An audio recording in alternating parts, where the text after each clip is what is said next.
The blood pooling beneath my wife's head reflected the kitchen light like broken glass. My 8-year-old son Marcus stood frozen in the doorway, his Spider-Man pajamas still warm from sleep, watching his mother die. Hit like, subscribe for more betrayal stories, and comment your location. I never thought I'd see death again after leaving the military. 15 years of suburban bliss with Jessica had convinced me that my past was buried deeper than the bodies I'd left in classified locations across 3 continents. But as I knelt beside her lifeless form, feeling the sticky warmth seeping through my jeans, I realized some ghosts never stay buried. "Daddy," Marcus's voice cracked like thin ice. "Why isn't Mommy moving?" The 3 men standing in my kitchen wore expensive suits and cheaper consciences. The one in the middle, salt and pepper hair, gold tooth gleaming when he smiled, stepped over Jessica's body like she was furniture. "Vincent Carello," he introduced himself, adjusting his cufflinks. "Your wife mentioned you before we had our conversation." I kept my hands visible, my voice steady.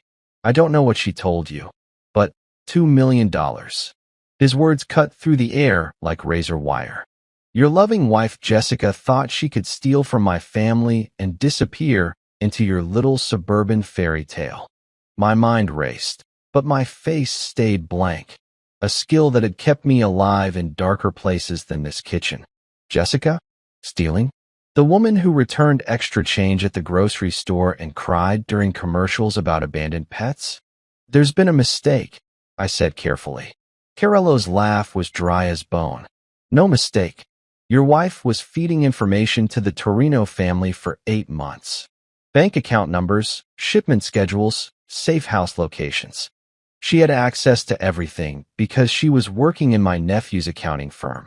Marcus whimpered, and I saw him trembling behind the kitchen island. Every instinct screamed at me to move, to protect him, but 3 barrels were trained on my chest. These men had no idea who they were dealing with, and that was the only advantage I had left. "The money's gone," I said truthfully. "Our joint account had maybe $3,000. I never knew about any of this." "Oh, I believe you." Carello crouched down, his face inches from mine. Jessica was smart enough to keep her husband in the dark. "But here's the problem, Ethan, you're both loose ends now." The man to his left shifted, and I noticed the slight bulge under his jacket. Standard shoulder holster. The one on the right favored his left side. Ankle piece, probably a .38. Amateur positioning. If I still had my edge, I could drop all 3 in under 4 seconds. But Marcus was watching. "Please," I whispered, hating how the word tasted. "Not in front of my son." Carello's expression softened with mock sympathy. "You know what, Ethan? You seem like a decent guy. Jessica probably played you just like she played us." He stood, brushing invisible lint from his sleeve. "So here's what's going to happen. You're going to find my money, every penny, or next week we're going to have another conversation. And this time, little Marcus won't just be watching." They left through the back door, casual as neighbors borrowing sugar. Marcus ran to me, his small hands shaking as they touched my face. "Daddy, why did those men hurt Mommy? Why won't she wake up?" I pulled him close, breathing in the scent of his strawberry shampoo, trying to absorb his innocence before the world stole it completely. "I don't know, buddy, but I'm going to find out." As I reached for my phone to call 911, I noticed Jessica's cell buzzing on the counter. A text message from an unknown number. "Package delivered. Boss says you did good, Jess. See you at the usual spot tomorrow." My blood turned to ice water. The timestamp showed 11:47 p.m., 3 minutes before the men arrived. Jessica hadn't been the victim tonight. She'd been the bait.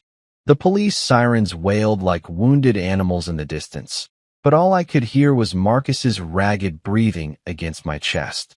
Detective Riley, a weathered woman with kind eyes and calloused hands, had been questioning us for 2 hours, but she wasn't getting the whole truth.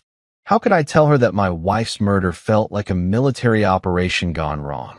That the positioning of the shooters, the clean exit strategy, the psychological warfare of making Marcus watch, It all screamed professional execution. Mr. Thompson, Detective Riley said, using the name on my driver's license, I need you to think carefully. Did Jessica ever mention owing money to anyone? Gambling debts? Drug problems? I shook my head, still stroking Marcus's hair. He'd stopped crying an hour ago, which worried me more than the tears had.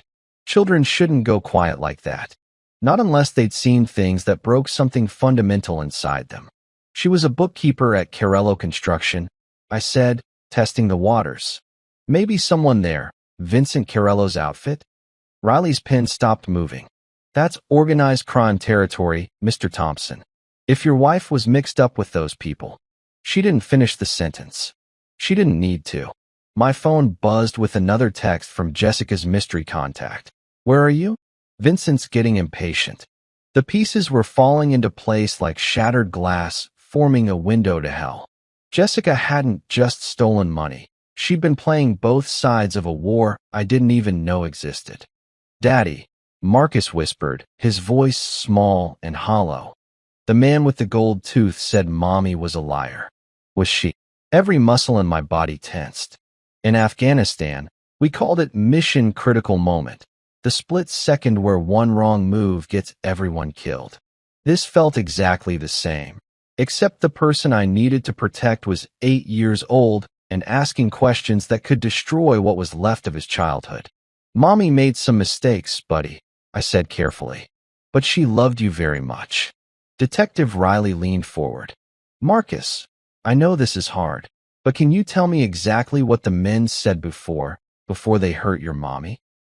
Marcus's small hands clenched into fists. The gold-toothed man said Mommy took their money. He said she was feeding someone called Torino, like feeding a pet, but with secrets instead of food. My blood froze. The Torino family. Jessica had been a double agent, and neither side trusted her anymore. He said they had to make an example. Marcus continued, his voice eerily calm, that other wives would know what happens when you betray the family. Then he told his men to make sure I watched everything. Riley's face went pale. Jesus Christ. Then he looked at Daddy and said, your husband seems like the quiet type. Probably doesn't even know how to change a tire, let alone cause trouble. And all three men laughed. The irony would have been funny if my wife wasn't lying in the county morgue. Vincent Carello had just threatened a man who'd spent 12 years making problems disappear for the United States government. A man whose military file was so classified it didn't officially exist. But he didn't know that. Nobody knew that. Jessica's phone buzzed again. This time it was a call from Vincent C. I answered on the third ring. Jessica, where the hell are you? His voice was sharp with anger. The Torinos are asking questions about the Henderson shipment. You were supposed to deliver those manifest copies 2 hours ago. I stayed silent, letting him talk. Jessica, don't play games with me.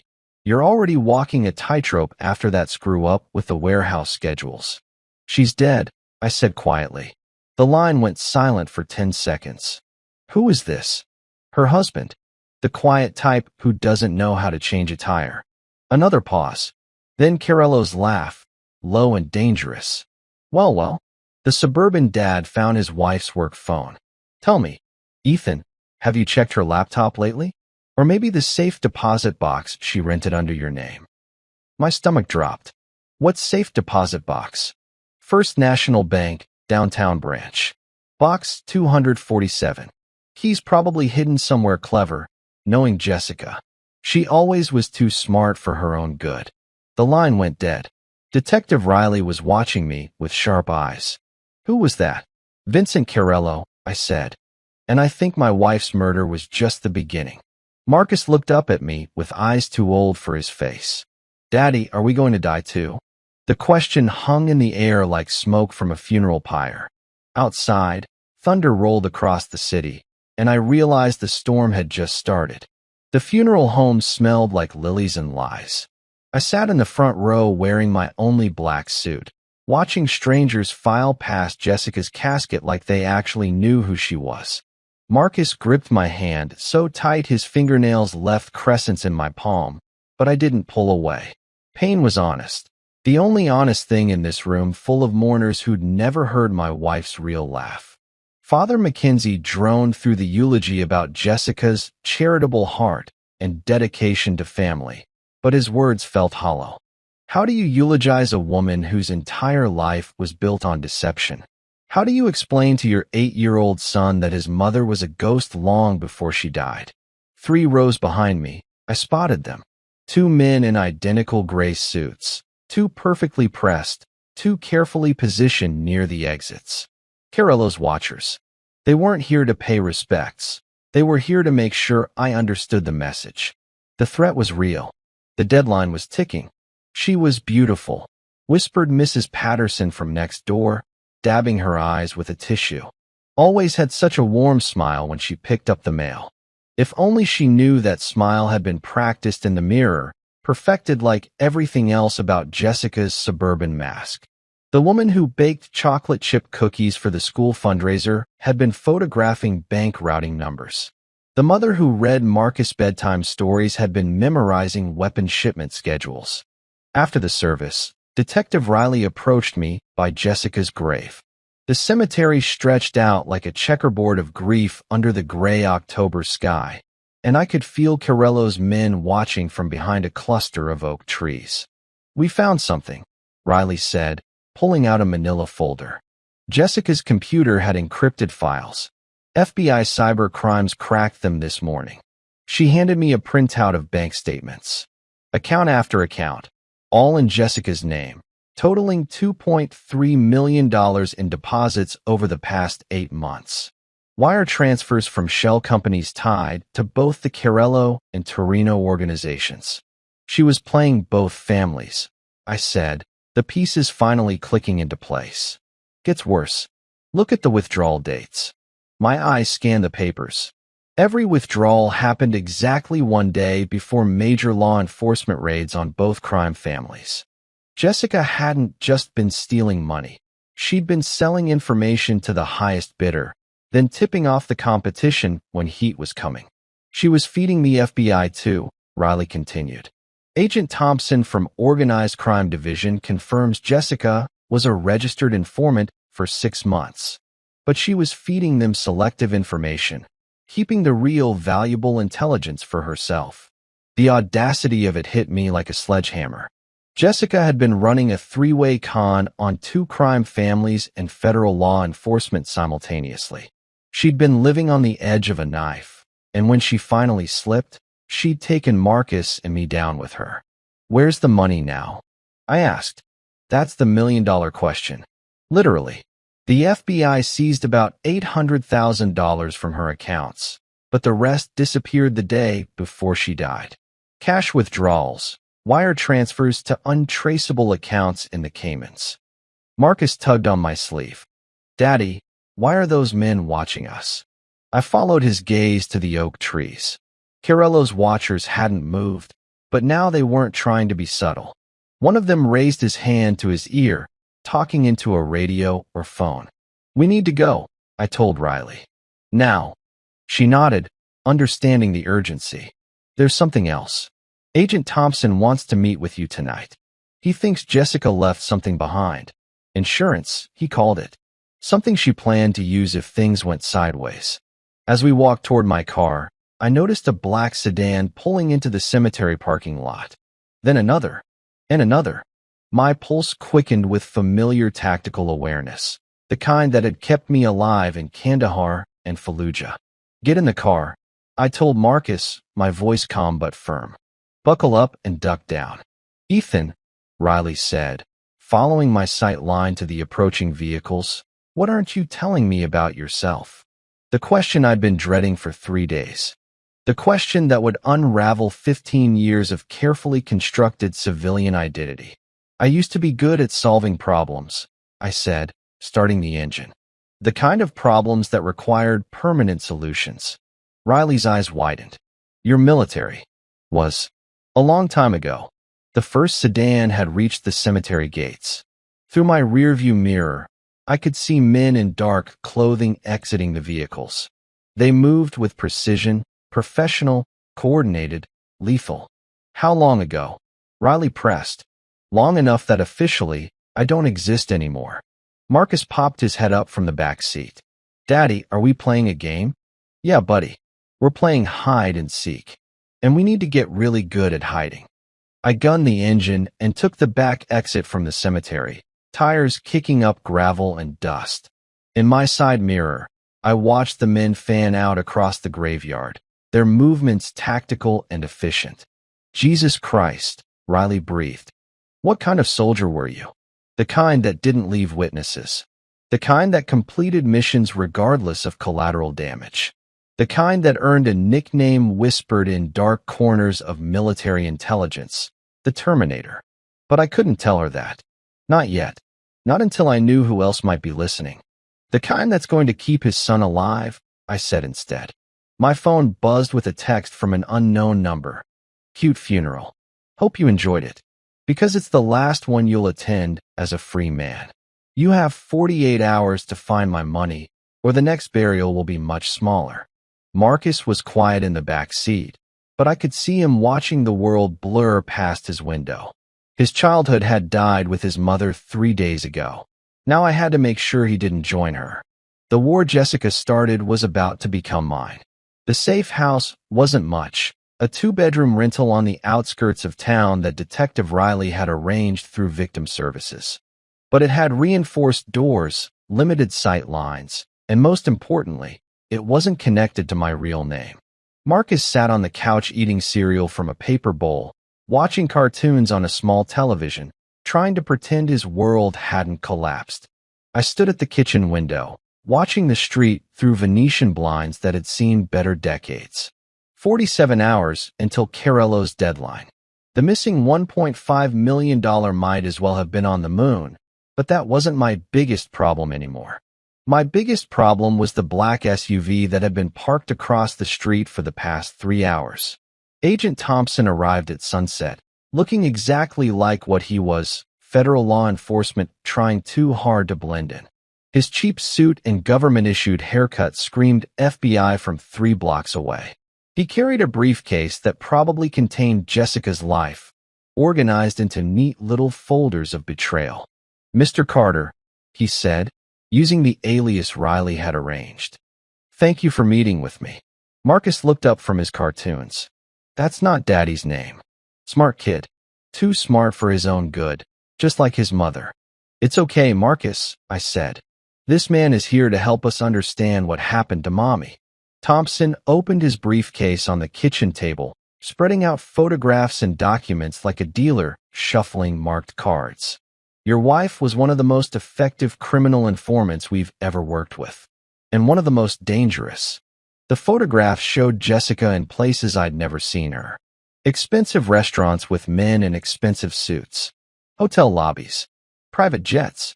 She looked comfortable in this world, more comfortable than she'd ever looked at Marcus's Little League games. She approached us 8 months ago, Thompson continued. Claimed she'd stumbled onto financial irregularities at Carello Construction. But Jessica wasn't stumbling onto anything. She was orchestrating it.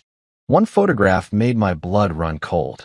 Jessica in a parking garage, handing an envelope to a man whose face was partially obscured. The timestamp showed last Tuesday, 3 days before her murder. She was selling information to everyone, Thompson said. Us, the Torinos, probably others we haven't identified yet. But she got greedy, started manipulating the intelligence to maximize chaos between the families. Why? I asked, though part of me already knew. Money, obviously, but also control. Jessica enjoyed the power.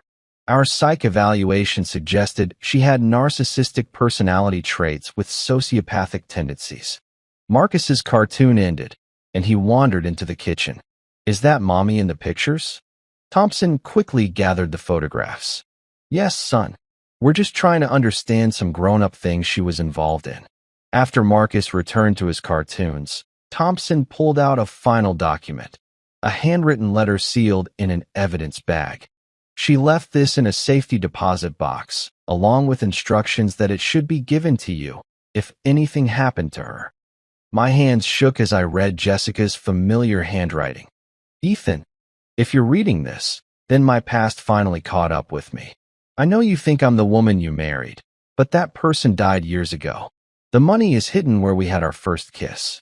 Marcus is the only innocent in this mess. Protect him from what I've become. And forgive me for dragging you into a war you never signed up to fight. Jay, our first kiss.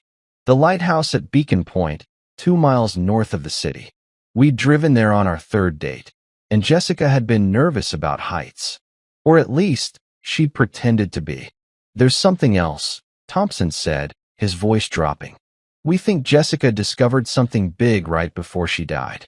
Bank records show she made a $50,000 withdrawal the morning of her murder, cash.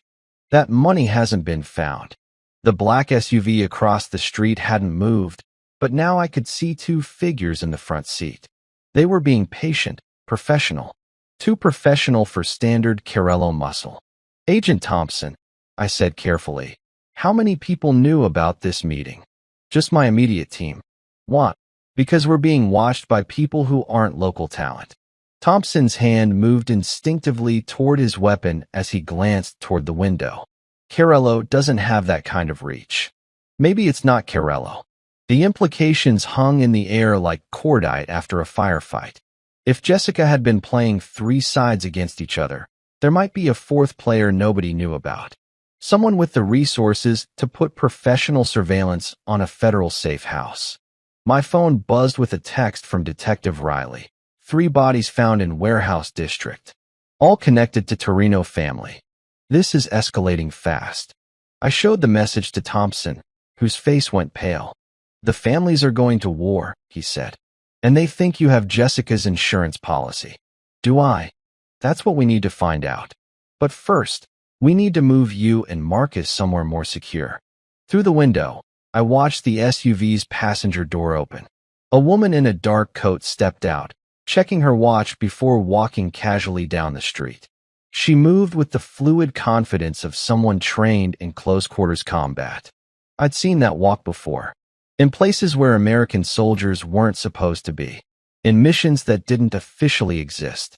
Agent Thompson, I said, my voice steady despite the adrenaline flooding my system.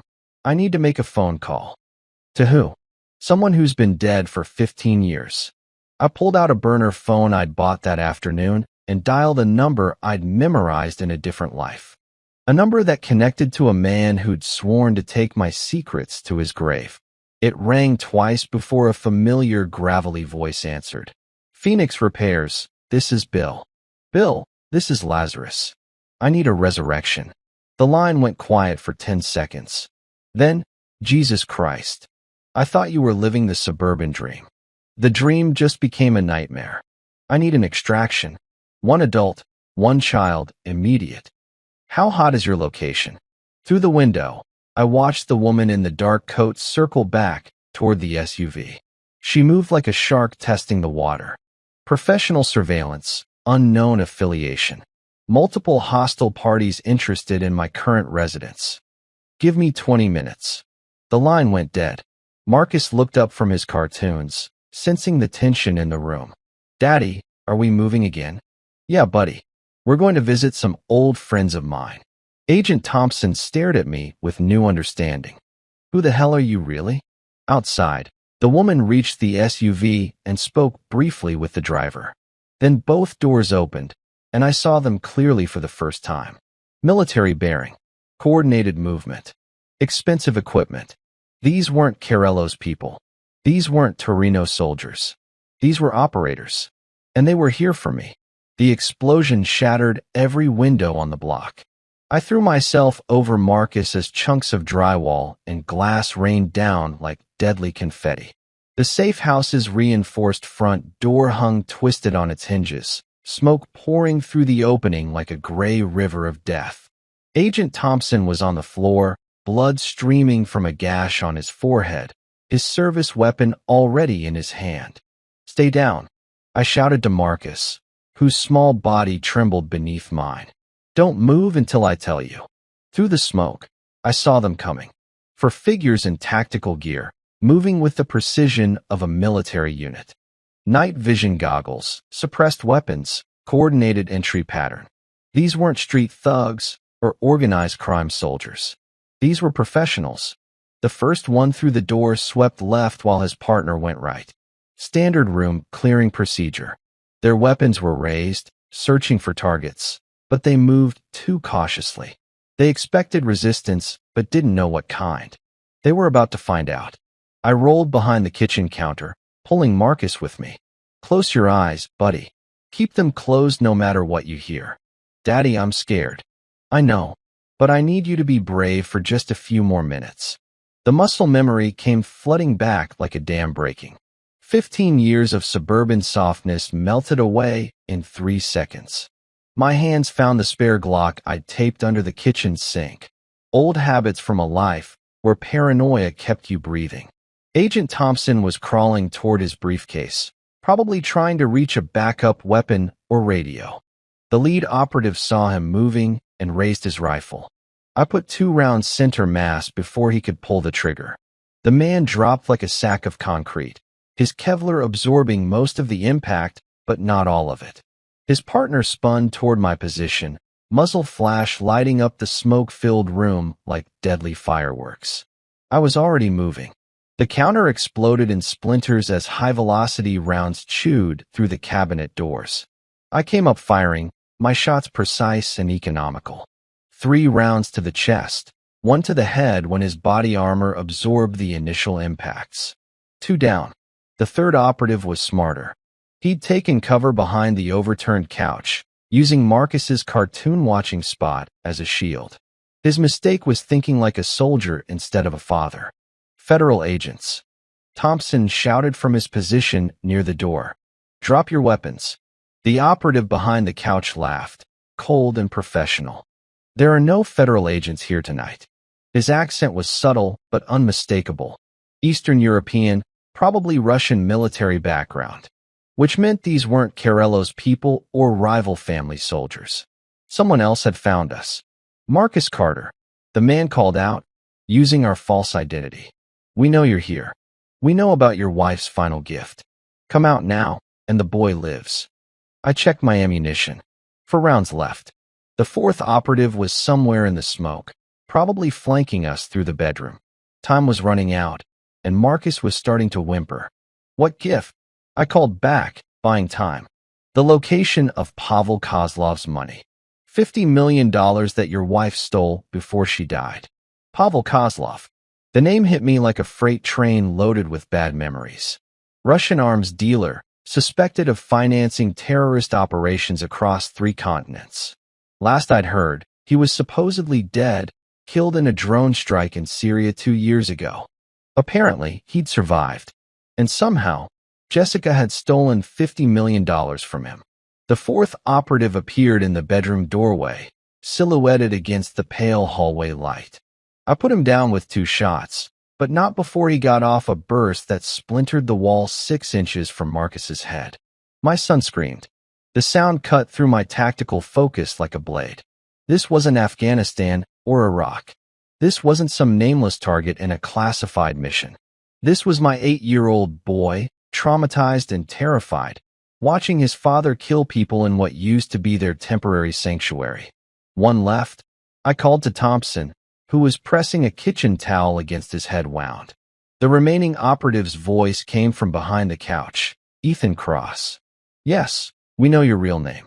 Kozlov has been looking for you for a very long time. Ethan Cross. A name that shouldn't exist in any database. A ghost identity from black operations so deep they had their own graveyards. Kozlov's supposed to be dead, I said. So are you. Amazing how persistent rumors can be. He was right. Officially, Ethan Cross had died in a helicopter crash in the Hindu Kush Mountains 15 years ago. The man who'd married Jessica and raised Marcus was Michael Carter, a completely fabricated identity with a completely fabricated past. But somehow, Kozlov had connected the dots. Your wife was very helpful before she died, the operative continued. She told us all about her boring suburban husband who never asked questions about her work.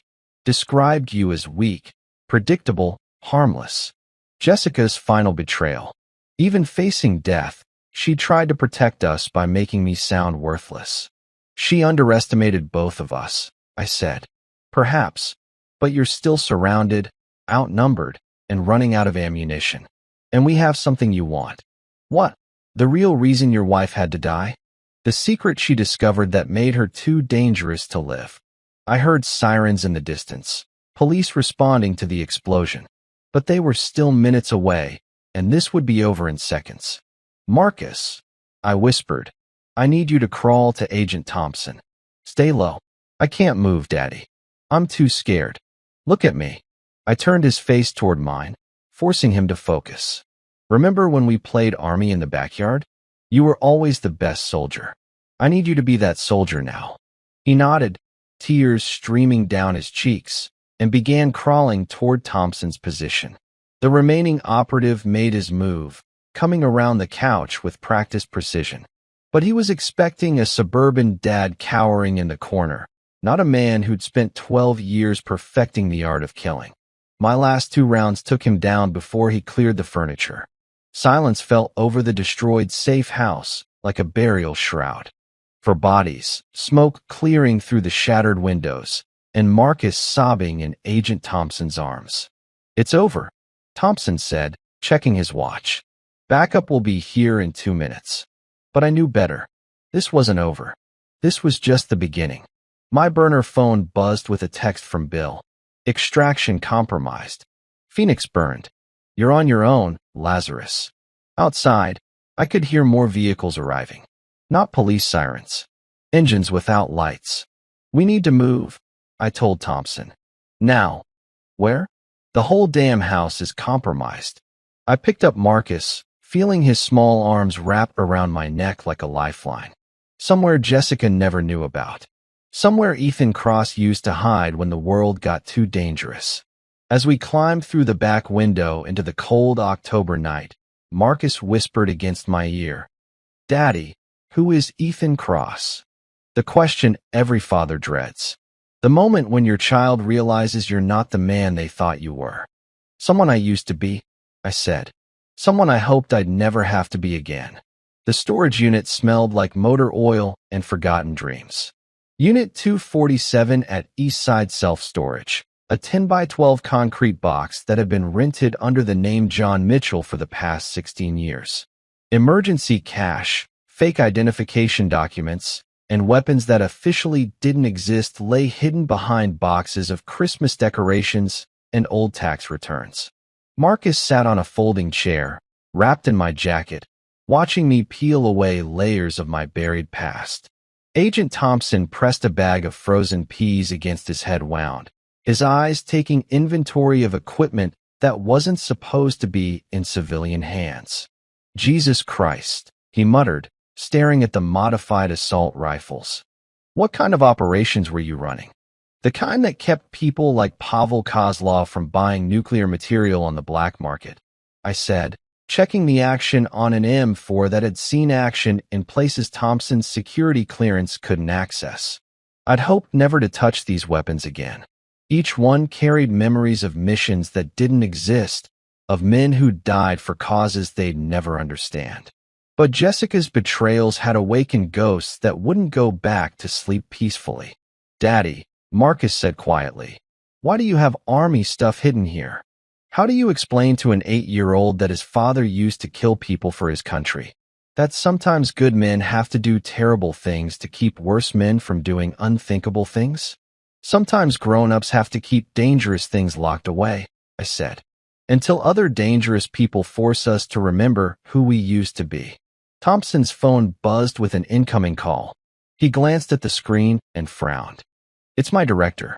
This thing has gone federal. He answered on speakerphone. Director Walsh's voice filled the storage unit like smoke from a house fire. Thompson, where the hell are you? The safe house looks like a war zone, and I've got 4 dead bodies with no identification.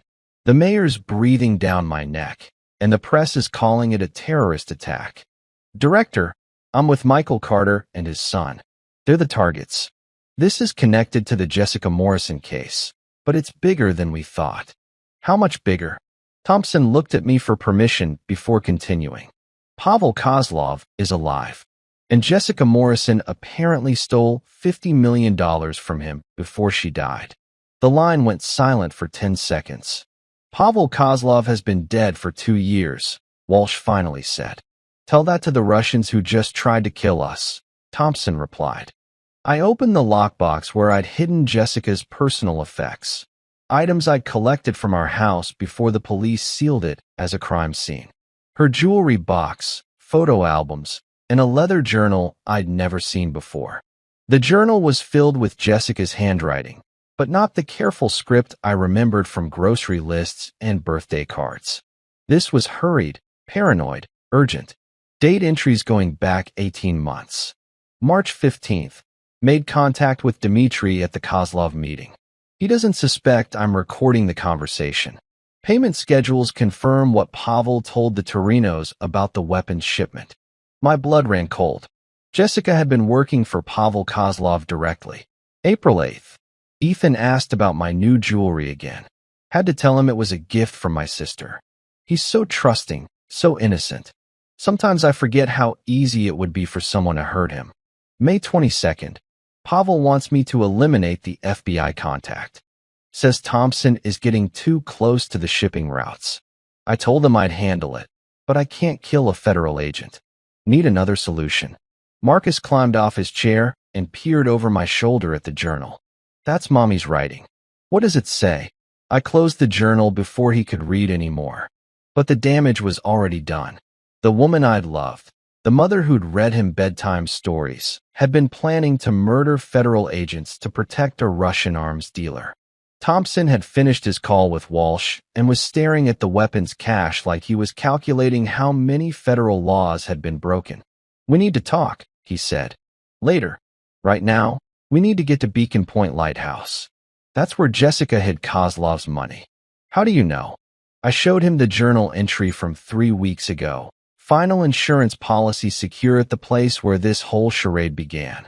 Ethan will know where to look when the time comes. Hope he can forgive me for what I've become.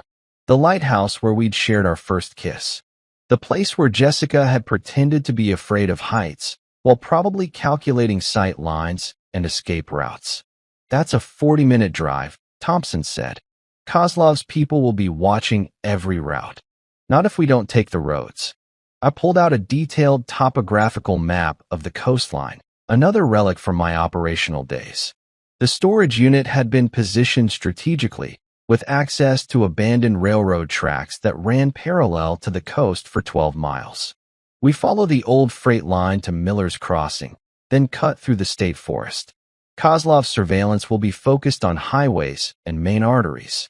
Marcus tugged on my sleeve. Are we going on an adventure? Adventure.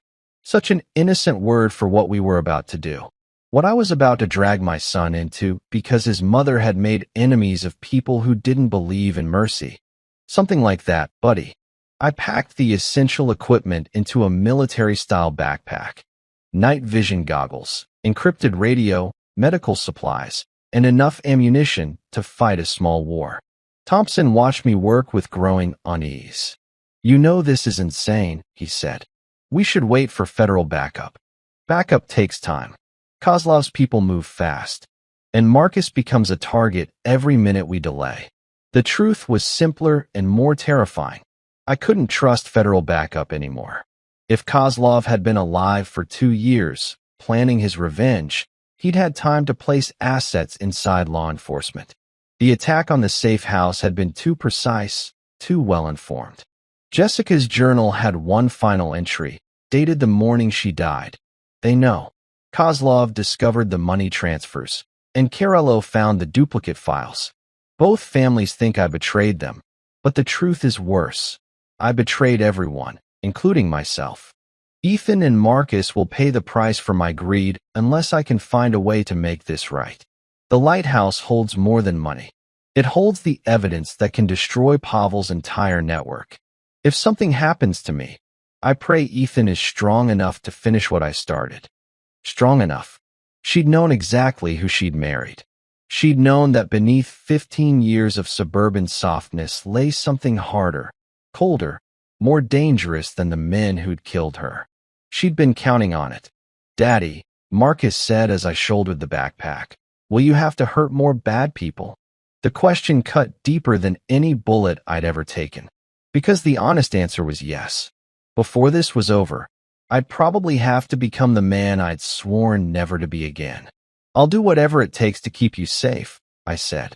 Thompson checked his service weapon and shook his head. This is either the stupidest thing I've ever done, or the most necessary. Both, I replied, leading them toward the back exit of the storage facility. Outside, fog was rolling in from the ocean, turning the world into a gray maze of half-seen threats and hidden dangers. Perfect cover for what we had to do.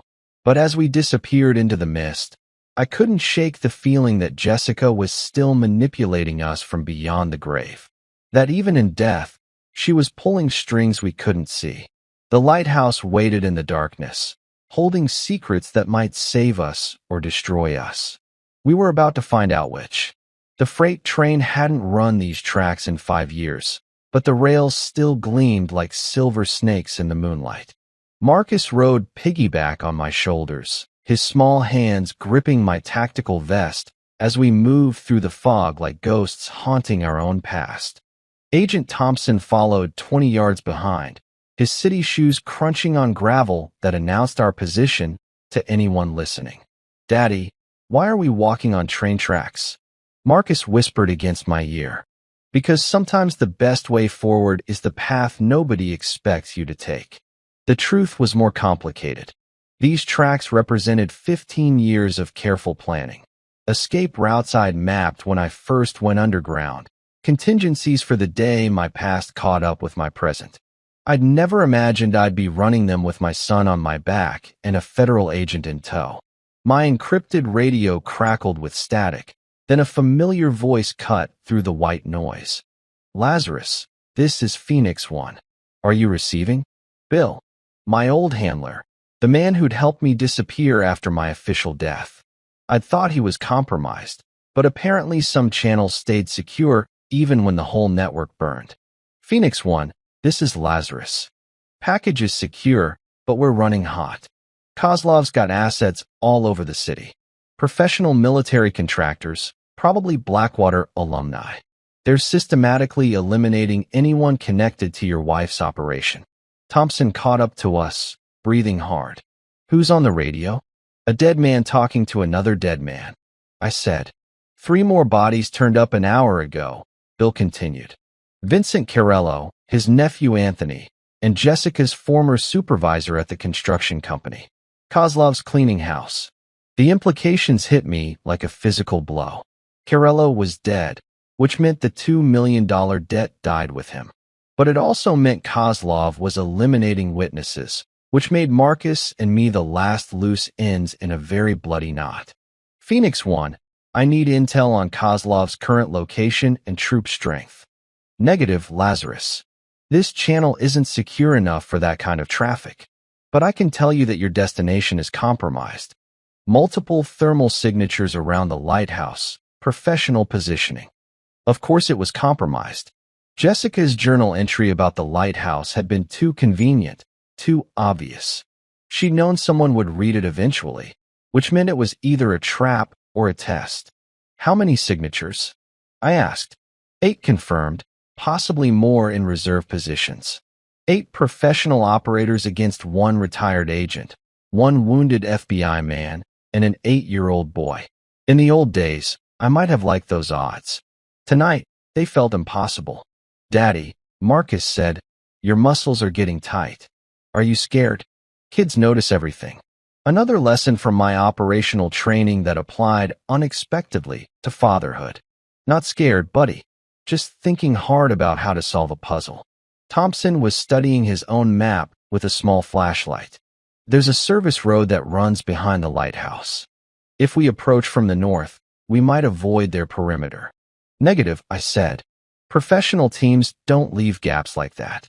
They'll have overwatch positions covering every approach. Then what's your plan? My plan was insane. My plan was the kind of tactical suicide that only worked in movies or in the hands of someone with nothing left to lose. We don't avoid them, I said. We go through them. Thompson stared at me like I'd suggested flying to the moon. There are 8 of them. There were 4 at the safe house.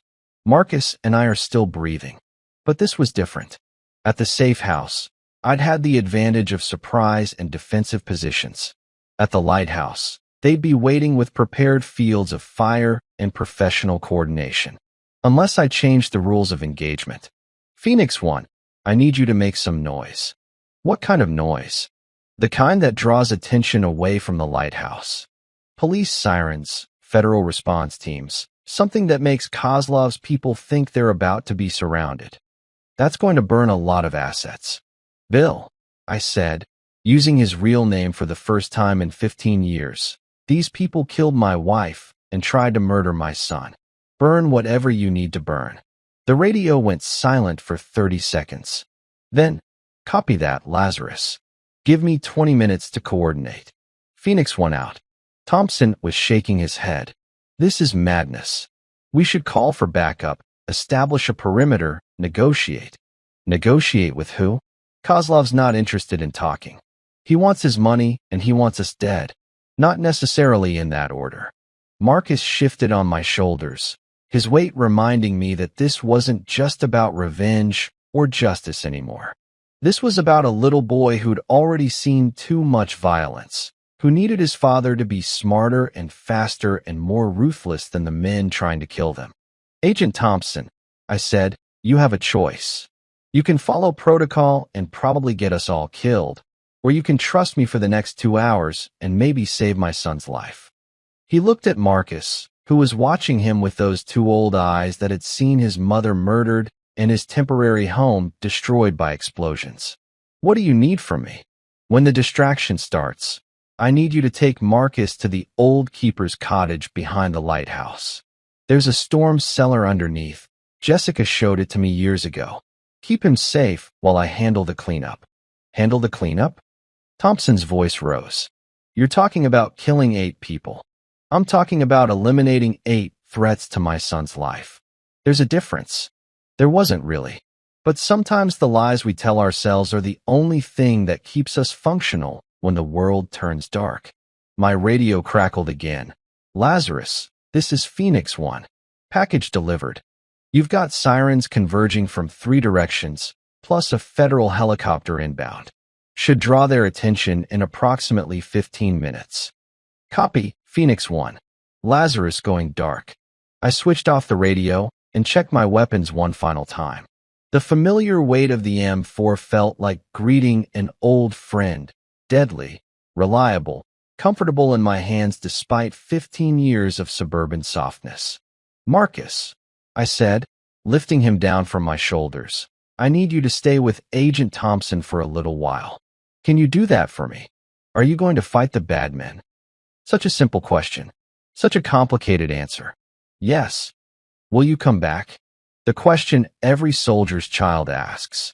The question that haunts you through every mission, every deployment, every moment when duty requires you to walk away from the people you love most.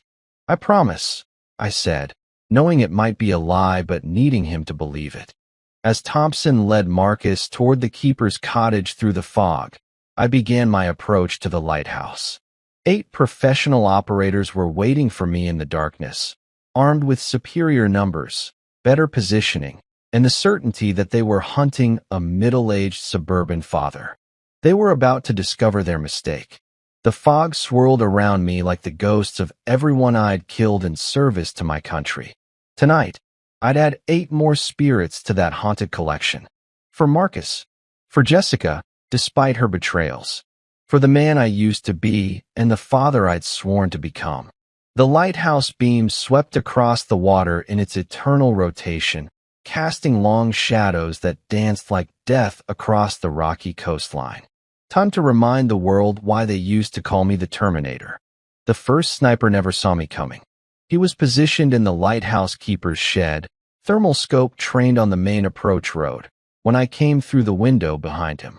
One quick movement, and his radio went silent forever. 7 left. I dragged his body into the shadows and checked his equipment. Military grade, everything, night vision, encrypted communications, armor-piercing ammunition. These weren't street criminals or even high-end mercenaries. These were government-trained killers, which meant Kozlov had serious connections. The distraction Bill had promised was working perfectly. Police sirens wailed from 3 directions, and I could hear helicopter rotors cutting through the fog. Kozlov's team was repositioning, trying to establish new sight lines while maintaining lighthouse security. Amateur mistake. They were thinking like soldiers defending a position instead of professionals completing a mission. I moved through the fog like smoke, using terrain I'd memorized during family picnics with Jessica and Marcus. Every rock formation, every tree, every depression in the ground had been cataloged in my tactical memory without me even realizing it. The second man died while reporting the police activity to his team leader. I took his radio, his weapon, and his identification badge. FBI contractor, just like the operative at the safe house. Kozlov wasn't just using Russians. He was recruiting from American intelligence assets. Base, this is Lighthouse 6. I said into the dead man's radio, mimicking his accent. Police are setting up roadblocks, but no movement toward our position. Recommend maintaining current positions. Copy 6. Stay alert. 6 operatives left, and now I was inside their communication network. I circled toward the lighthouse itself, where Jessica's final secrets waited in whatever hiding place she'd prepared. But as I approached the rocky shoreline, I saw something that stopped me cold. Marcus. He was supposed to be safe in the storm cellar with Agent Thompson, but instead he was crouched behind a pile of driftwood 50 yards from the lighthouse base, alone and terrified. I keyed the stolen radio. Base, this is 6. I have eyes on a small target approaching from the south. Child, approximately 8 years old. That's the primary son, came the reply. Kozlov wants him alive for leverage. Switch to non-lethal capture. My blood turned to ice water. They weren't just here to retrieve money or eliminate witnesses. They were here to take my son. I moved faster than caution allowed, closing the distance to Marcus while watching for the remaining operatives. As I reached his position, he looked up with tear-streaked cheeks. Daddy, Agent Thompson fell down and won't wake up. There was blood on his head. Thompson was either unconscious or dead, which meant Marcus had been wandering through this kill zone for God knows how long. But he was alive, and that's all that mattered now. Listen to me very carefully, I whispered, pulling him close. We're going to play the quietest game of hide-and-seek ever. I need you to stay right here behind these logs, no matter what you hear. Can you do that? He nodded, still crying silently. If anyone comes except me, you run toward the water and scream as loud as you can. The police will hear you. What if you don't come back? The question I'd been dreading. The moment when my son realized his father might not be invincible after all. Then you remember that you're the bravest boy I've ever known, and you find a way to survive until help arrives. I kissed his forehead and moved toward the lighthouse, every step taking me further from the most important thing in my world.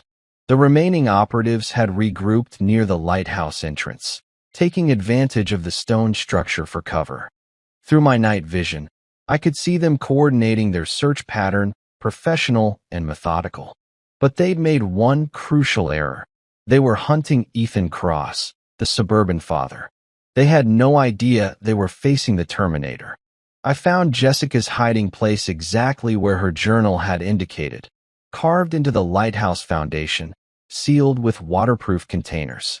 But instead of just money, I discovered something that changed everything. Financial records, bank transfers, communication intercepts. Jessica hadn't just stolen $50 million from Pavel Kozlov. She'd documented his entire arms dealing network, including the names of every government official he'd bribed across 3 continents. And at the bottom of the stack, a business card, FBI Special Agent Amanda Cross, Financial Crimes Division. Jessica's insurance policy wasn't just money. It was evidence that could destroy Kozlov's operation and everyone connected to it. Evidence that made her more dangerous dead than alive. Because eventually someone would find these documents. Someone like me. My stolen radio crackled. Base, this is 4. Movement near the lighthouse entrance. Looks like our primary target. I smiled grimly and keyed the transmit button. This is Ethan Cross. I have what you came for. Silence for 10 seconds. Then a new voice, older and heavily accented. Mr. Cross. I am Pavel Kozlov. Your wife cost me a great deal of money. Your wife cost you more than money, Pavel. She cost you your entire operation. What do you mean? Check your email. I just sent copies of Jessica's evidence files to the FBI, DEA, ATF, and Interpol. Your arms dealing days are over. It was a bluff. I hadn't sent anything yet. But the panic in his voice told me I'd guessed correctly about the scope of Jessica's documentation. Those files are forgeries. Tell that to the federal prosecutors who'll be issuing indictments tomorrow morning. Your only play now is to disappear before the arrest warrants are signed. Another pause. Then, kill them both. All of them. Leave no witnesses. The professional courtesy was over. Now it was just survival. I pocketed the evidence and prepared for the final confrontation. 6 trained killers against 1 retired operator with everything to lose. But as I moved toward their positions, my radio crackled with an unexpected transmission. Lighthouse Base.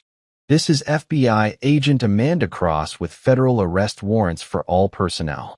You are surrounded. Drop your weapons and surrender immediately. The cavalry had arrived. Jessica's final betrayal had become her greatest gift, the evidence that would save Marcus's life and destroy the men who'd killed her. Through the fog, I could see federal tactical teams moving into position, overwhelming numbers backed by legal authority. Pavel Kozlov's war was about to end, but mine was just beginning. The federal tactical teams moved like shadows in the fog, but Pavel Kozlov's men weren't surrendering. Muzzle flashes lit up the lighthouse grounds like deadly fireworks as the firefight erupted around me. I stayed low, moving toward Marcus's hiding spot while bullets whistled overhead. Through my night vision, I could see the remaining operatives had taken defensive positions, but they were outgunned and surrounded. Daddy, Marcus's voice cut through the gunfire. I reached his position behind the driftwood just as Agent Amanda Cross's voice boomed through a megaphone. This is your final warning. Drop your weapons. Pavel Kozlov's response came through the stolen radio. Kill the boy first. Make his father watch. The words triggered something primal in my brain, the same cold fury that had made me legendary in the black operations community. These men weren't just threatening my son anymore. They were promising to make him suffer. That was their final mistake. I handed Marcus Jessica's evidence files. If something happens to me, give these to the FBI agents. Tell them your mommy wanted to make things right. Daddy, don't leave me again. I'm not leaving. I'm finishing this. The nearest operative was 20 yards away, using a stone wall for cover while firing at federal positions. He never saw me coming through the fog. His radio went silent permanently. 5 left. But as I moved toward the next target, I heard something that froze my blood. Marcus screaming. I spun around to see a figure in tactical gear dragging my son toward the lighthouse. Someone had flanked around the federal perimeter, gotten behind me while I was focused on the main fight. Cross. The man's voice was Russian, heavily accented. Show yourself, or the boy dies. I emerged from the fog with my hands raised, M4 at my feet. The operative held Marcus against his chest, pistol pressed to my son's temple. Through the fog, I could see Pavel Kozlov himself approaching from the lighthouse entrance. He was older than his photographs, gray-haired, and wearing an expensive suit that seemed absurdly formal for a firefight. But his eyes held the cold calculation of a man who'd built an empire on other people's suffering. The famous Ethan Cross, Kozlov said, studying me like a specimen. Your reputation preceded you, even into death. 12 years of classified operations, 47 confirmed kills, specialist in impossible extractions. 48. I corrected, watching the operative holding Marcus. Ah yes, my man at the safe house. Impressive work for someone supposedly retired. The federal gunfire was moving closer, but not close enough. Agent Cross's tactical team was still fighting through Kozlov's remaining operatives, and Marcus was running out of time. Your wife was quite talkative before she died, Kozlov continued. She told us all about her boring suburban husband who never asked uncomfortable questions. She described you as weak, predictable, harmless. She was protecting us. Perhaps. But she also revealed something very interesting about your marriage. Something that explains why you never suspected her double life. I kept my face neutral, but inside, alarm bells were ringing. Jessica had kept secrets from everyone. What could she have told Kozlov that I didn't already know? She told us you weren't Marcus's biological father. The words hit me like a physical blow. I looked at my son, regardless of genetics, and saw Jessica's eyes staring back at me. Eyes I'd thought he'd inherited from his mother, but now, DNA testing confirmed it, Kozlov said, enjoying my shock. The boy is mine, Cross. Conceived during Jessica's recruitment phase, when she was still deciding which side to betray. Marcus struggled against his captor's grip. You're lying. My daddy is my daddy. But the pieces were falling into place with horrible clarity. Jessica's mysterious pregnancy announcement 8 years ago. Her refusal to discuss the timing. Her insistence that Marcus looked nothing like me. She used the child as leverage, Kozlov continued.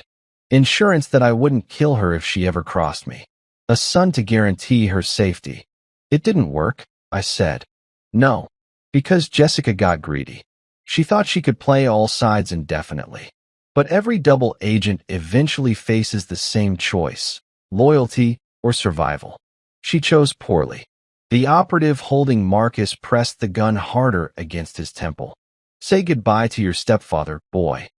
That's when Marcus did something completely unexpected. Instead of crying or freezing, he bit down hard on his captor's arm, while simultaneously kicking backward with both feet. The operative cursed in Russian and loosened his grip just enough for Marcus to break free and run toward me.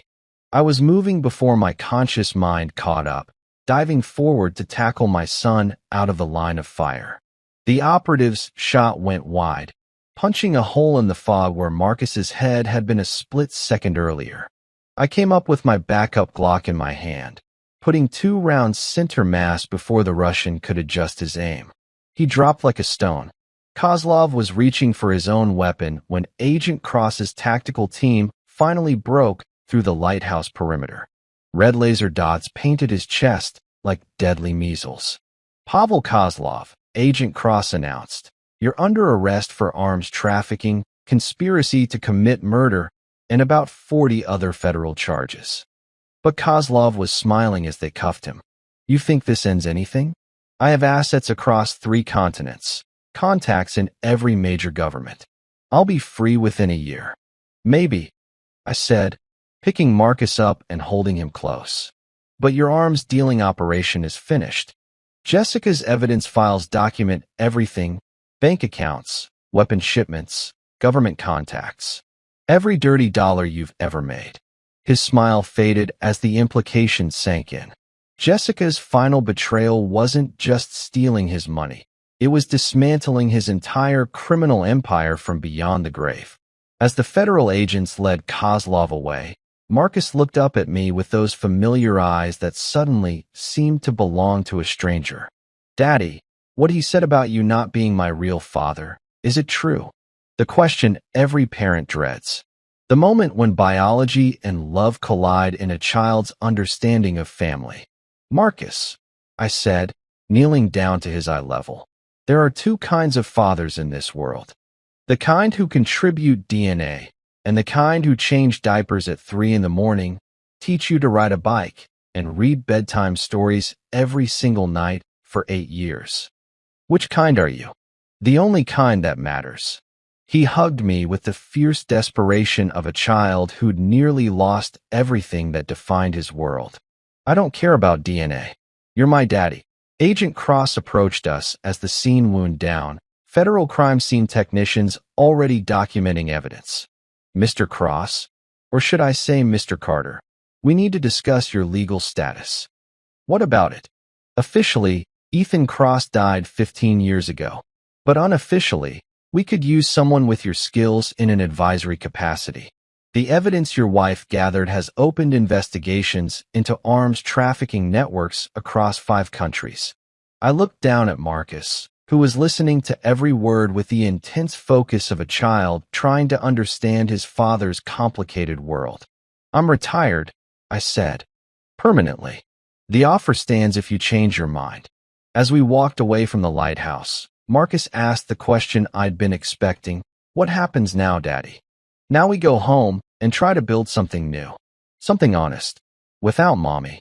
Without the secrets. Without the lies. Just us. The fog was lifting as dawn approached, revealing the lighthouse in its full majesty against the rocky coastline. It looked different now, not like the romantic spot where Jessica and I had shared our first kiss, but like a monument to deception and the terrible price of betrayal. But it was also the place where we'd finally found the truth, where Marcus had discovered that family isn't defined by genetics, and where I'd learned that some wars are worth fighting. The hardest battles were still ahead. 6 months later, I was teaching Marcus how to change a tire when the black sedan pulled into our driveway. We'd moved to a small town in Montana, far from the East Coast and the ghosts that haunted every street corner there. I'd taken a job at the local hardware store, and Marcus had started 3rd grade at Jefferson Elementary. For 24 weeks, we pretended to be normal people living a normal life. But normal was always going to be an illusion for us. Daddy, is that one of the bad men? Marcus asked, his small hands still gripping the tire iron with surprising confidence. I don't know yet, buddy. But remember what we practiced.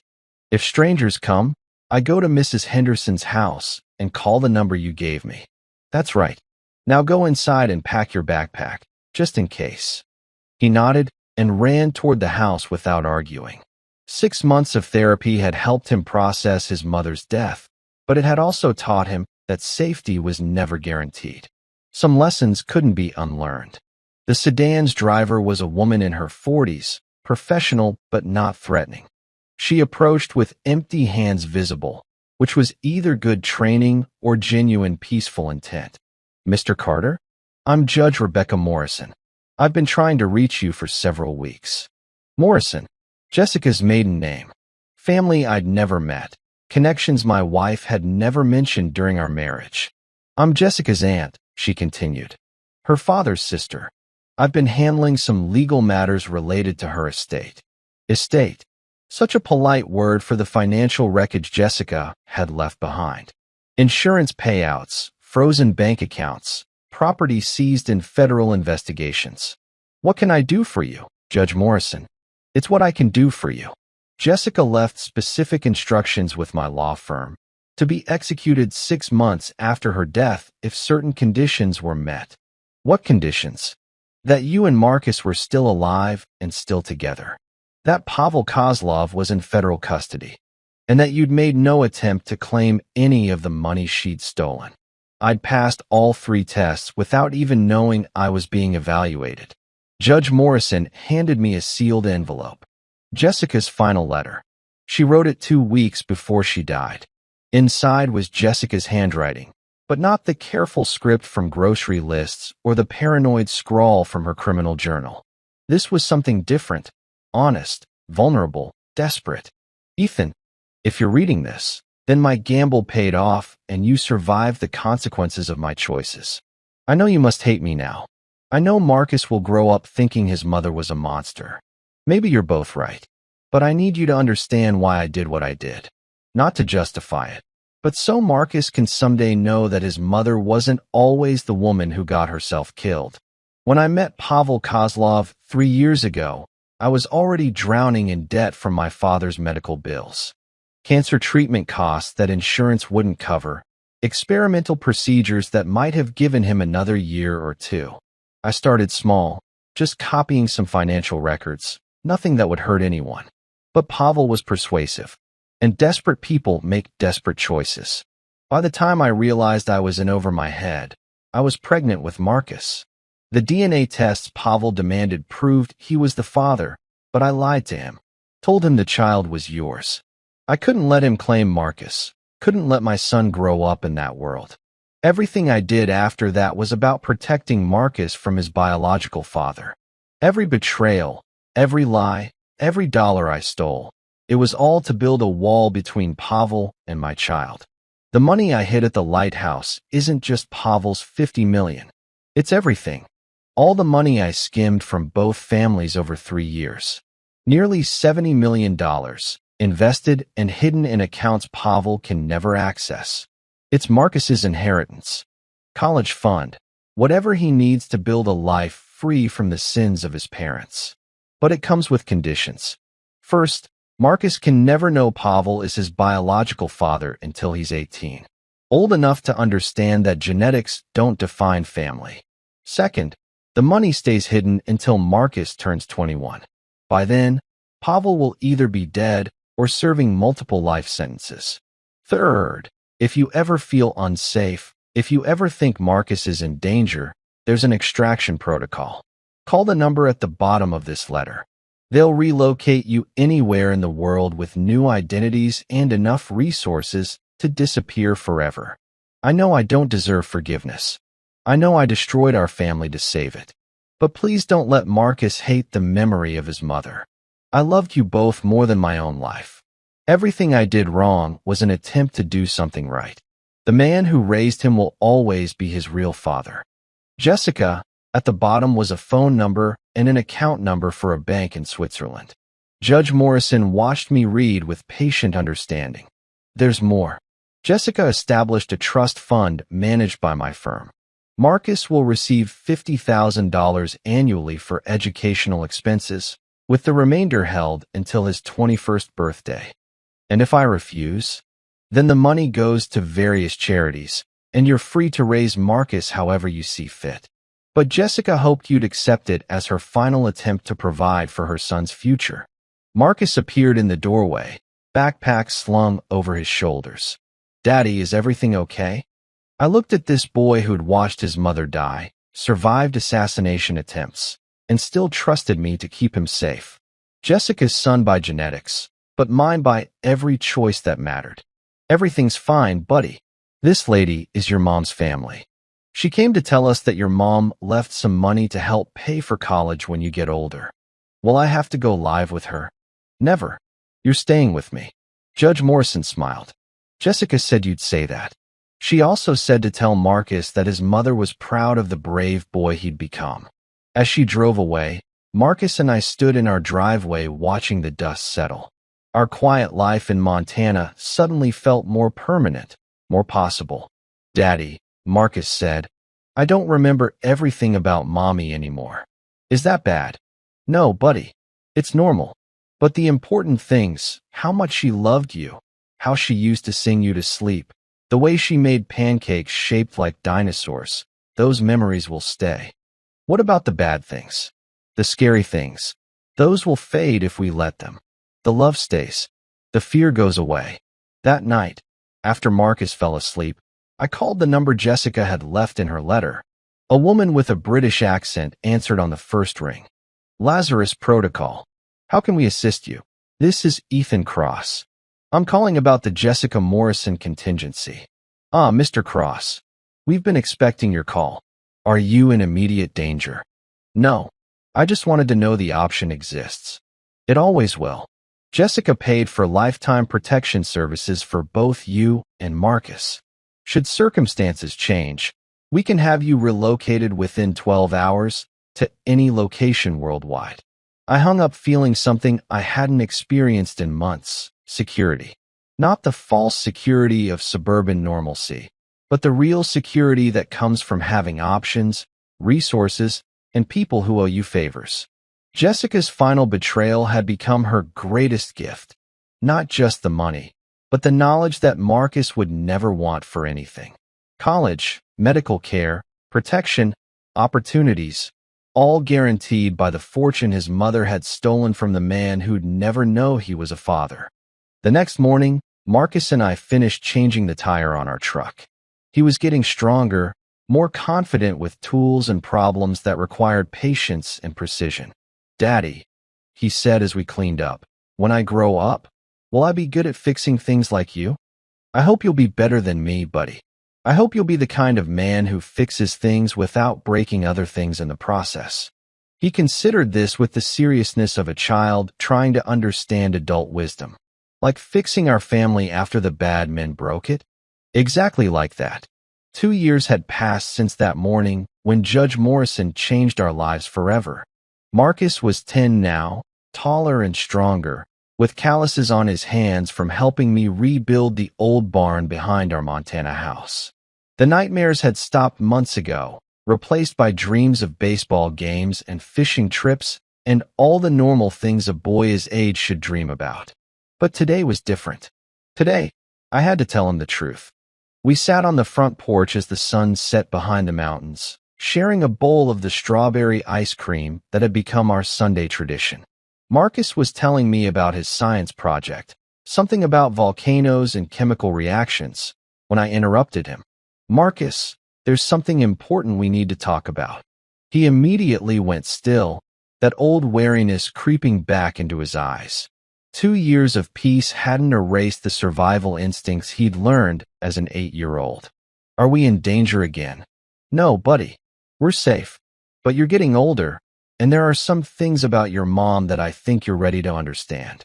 I pulled out Jessica's letter, the one Judge Morrison had given me, along with some documents I'd kept locked in our safe. Bank statements showing the trust fund that had been quietly paying for Marcus's education and activities. Investment reports that would secure his future for generations. "Your mom left us more than just money, Marcus. She left us choices. And now that you're old enough to understand, I think it's time you knew everything." Over the next hour, I told him the complete truth. About Jessica's double life, about Pavel Kozlov, about the biological connection that didn't matter and the family bonds that did. I told him about the money.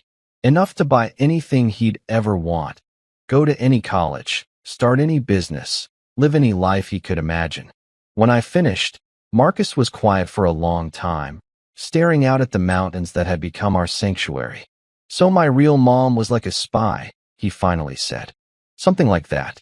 And she stole all that money to protect me from my biological father." "That's right. And you're not my biological father, but you're my real father because you chose to love me. Every single day." He nodded, processing this information with the same methodical approach he used for his math homework. Then he looked at me with those eyes that held wisdom far beyond his 10 years. "Daddy, can I ask you something?" "Anything. If you could go back and never meet Mom, never get involved in all the scary stuff, would you?" The question I'd asked myself 1,000 times during the dark moments when the weight of Jessica's betrayals felt too heavy to carry. The question that went to the heart of everything. Love, sacrifice, the price we pay for the people we can't live without. "No," I said without hesitation, "because that would mean never having you. Even though I'm not really your son." "Marcus, look at me." I turned him to face me directly. "You are my son in every way that matters. You're my son when you help me fix the truck engine. You're my son when you wake up with nightmares, and I hold you until you go back to sleep.